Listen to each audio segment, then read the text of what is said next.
eu quero agradecer à minha editora, que é chata e faz o seu trabalho muito bem, e quando não está a tentar convencer as pessoas de que eu sou o Messias, realmente é uma pessoa sensata, não tentem ignorar tudo o que aconteceu até agora. E eu queria só, se calhar vou ser breve, não é? Porque temos todos compras para ir fazer e tal, e eu queria dizer só duas outras coisas sobre o livro. Portanto, o livro, como disse a Bárbara, não é um livro humorístico, é um livro sobre escrita humorística. O livro tem 9 capítulos, não se preocupem, são curtos e têm bonecos, e os capítulos são... O livro está organizado da seguinte forma, vamos ver. O primeiro capítulo chama-se Preâmbulo Relativamente Inútil, e trata de... Eu acho que o capítulo faz jus ao nome, porque é de facto relativamente inútil, e dedica-se a tentar procurar ajuda junto dos filósofos, junto dos maiores filósofos que ao longo do tempo tentaram avançar com uma definição daquilo que o humor é. E nós acabamos esse capítulo percebendo que há, digamos, 3 grandes teorias que cada uma talvez explica uma parte do fenómeno e todas juntas não conseguem explicá-lo na totalidade e, portanto, ficamos na mesma. Avançamos então para o segundo capítulo, que se chama Considerações um pouco mais proveitosas, e que fala sobre, digamos, aquilo que o humor é, pelo menos aquilo que o humor é para mim.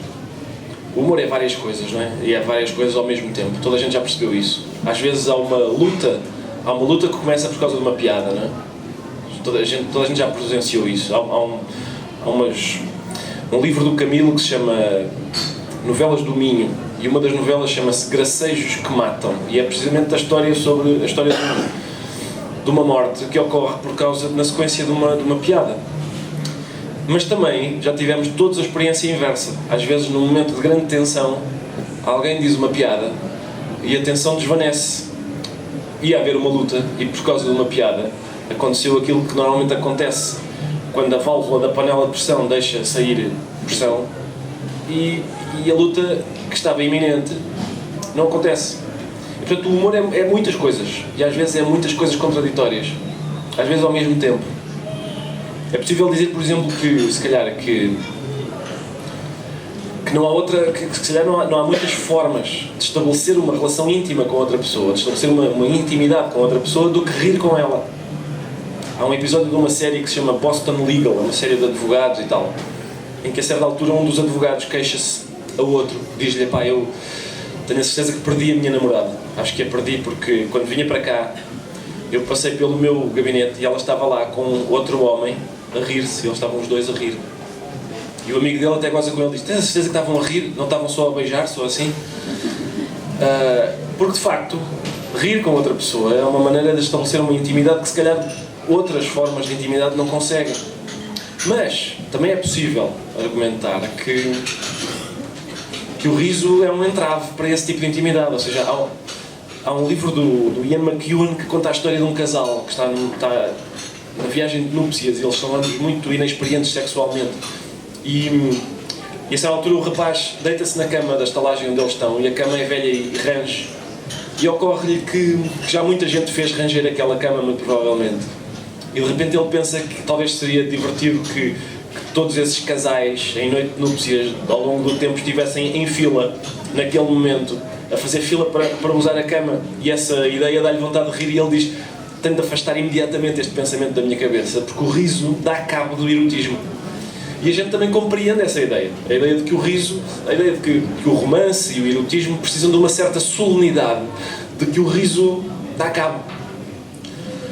E portanto, basicamente o que fazemos no segundo capítulo é perceber que o humor é várias coisas, é muitas ao mesmo tempo, muitas às vezes contraditórias, mas que para mim o humor é sobretudo, sempre foi, uma espécie de estratégia para que eu me protegesse das coisas, ou seja, para que eu conseguisse resistir melhor ao facto do mundo ser grande demais para mim e muito rijo. Não sei se já experimentaram isso, mas o mundo é um bocado rijo.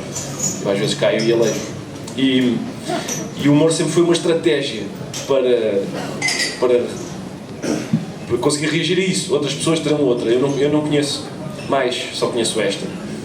E E o segundo capítulo fala sobre modos. Fala basicamente o que faz é manifestar uma suspeita. E a minha suspeita é esta. É que aquilo que nós chamamos de sentido do humor é o que está escrito na contracapa. Aquilo que nós chamamos de sentido do humor não é um dom que uma divindade qualquer oferece a uns quantos escolhidos. É assim, uma maneira esquisita, uma maneira diferente do habitual de olhar para as coisas e de pensar sobre elas. Isso pode parecer pouco, mas parece-me que é mais do que parece.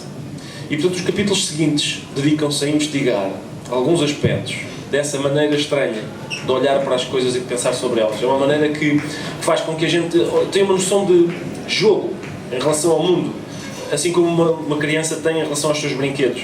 E por isso os capítulos seguintes têm títulos bastante pueris, que são basicamente jogos de criança, do género ou pôr uma coisa a outra coisa, ou virar uma coisa de pernas para o ar, ou pôr uma coisa noutro sítio. Às vezes são coisas muito simples, que eu acho que é uma espécie de vício de raciocínio que o humorista tem e que o leva a olhar para as coisas de uma maneira que não é habitual, porque a maior parte das pessoas não tem interesse em relacionar-se com o mundo dessa maneira, ou até não pode dar-se esse luxo, porque nós somos treinados para olhar para as coisas como elas são e não para tentar investigar o que elas parecem. Investigar o que uma coisa parece não é muito produtivo na vida real de todos os dias, mas para um humorista é. Portanto, os capítulos seguintes dedicam-se a investigar isso. Esse exercício um bocado ridículo de tentar examinar esses jogos de criança. E o último capítulo chama-se Últimas Palavras, não só porque são as últimas do livro, mas também porque se dedica a pensar sobre o facto, para mim muito saliente, de muitas vezes as últimas palavras das pessoas antes de morrerem. Há muitos casos desses, de últimas palavras célebres, em que as pessoas antes de morrerem dizem uma piada. Isso sempre me intrigou. Isso e o facto de muitos epitáfios serem humorísticos, o facto de quase sempre quando estamos num funeral há um canto afastado em que alguém sente necessidade de contar uma anedota. Isso sempre me pareceu, o facto da morte e o riso estarem próximos, muitas vezes, não só na literatura, mas na mitologia, e também, por exemplo, nas pedras tumulares. Sempre me pareceu que as duas coisas andavam de braço dado. Até porque muitas das vezes essas últimas palavras nunca aconteceram. São mitos, são últimas palavras apócrifas, ou seja, são lendas que as pessoas inventaram. Eu vou contar só uma que é muito célebre, são as últimas palavras de São Lourenço. São Lourenço era diácono e o imperador romano chamado Décio chamou à sua presença e exigiu que ele lhe trouxesse o tesouro da igreja. Então Lourenço andou pela cidade a fazer aquilo que os padres costumam fazer, que é arrebanhou todos os doentes e pobres e apresentou-se ao imperador com esse exército de gente desgraçada e disse: está aqui, o tesouro da igreja está aqui. E o imperador não achou graça nenhuma e mandou matar. Os historiadores dizem que é impossível aquilo ter acontecido assim, porque naquela altura as pessoas eram condenadas à morte por outro método, mas diz a lenda que ele foi condenado à morte por queimado numa grelha. Todos os quadros, se puserem São Lourenço na internet, todos os quadros que têm uma representação da morte de São Lourenço, lá está ele, a arder em cima de uma grelha. E reza a lenda que as últimas palavras de São Lourenço foram: este lado já está, podem virar. E essa ideia é para mim muito simpática, ou seja, a ideia de que uma pessoa a perder dessa maneira, prestes a morrer, diz uma piada. Isso, como é evidente, não salva a pessoa da morte, não salva ninguém. Até hoje, parece-me, ninguém conseguiu safar-se, mas faz qualquer coisa. Talvez faça pouco, quase nada até, mas é o que há, eu não conheço outra coisa. E é uma maneira de... acho eu que é uma maneira de nós vivermos mais... de uma maneira menos difícil, acho eu. É muito absurdo se a gente pensar bem que um animal como nós, que sabemos que vamos morrer, convivemos com essa pequena informação, é muito absurdo que um animal como nós ria, não é? E se a gente imaginar que um condenado à morte sai da cela e entre a cela e a forca vai a rir à gargalhada, a gente acha que aquilo é um espetáculo macabro.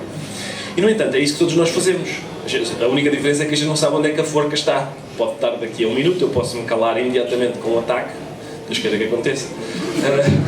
Mas era uma boa ilustração de tudo isto. Mas, ou pode ser daqui a 20 anos, ou daqui a 5 ou 15, mas sei que vai acontecer. Agora, essa é a verdade, nós sabemos que vai acontecer. E o facto de irmos a rir até esse destino é bizarro. Eu tenho simpatia pelo facto da minha profissão consistir em tentar produzir isso, ou seja, tentar produzir em seres que sabem que vão morrer essa espécie de anestesia muito temporária para essa ideia, porque acho eu que se vive melhor assim. E bom, e é isso.